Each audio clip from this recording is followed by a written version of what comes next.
Hi everyone, this is Ryan from Zoom, and in this video, we will be taking a look at the new Zoom G11 Multi-Effects Processor for guitarists. The G11 can use guitar cabinet impulse responses to emulate different guitar cabs. An impulse response captures the acoustic characteristics of a space and quantifies them as data. Using this data, real guitar sounds can be recreated without output from a physical speaker cabinet. The G11 can hold 200 impulse responses. It ships with data from 70 impulse responses, but you can also load and use your own impulse response data.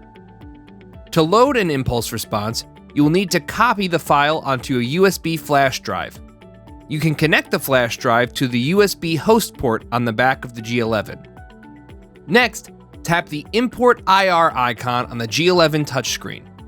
Scroll down to an empty slot and tap the icon to view a list of all available WAV files. Touch the impulse response that you would like to load. Then, you can enter a custom name. Once you're done, you can press OK. To use an IR, you can touch the Use IR icon on the home screen. The impulse response will appear as an effect in your patch, just like a cabinet effect.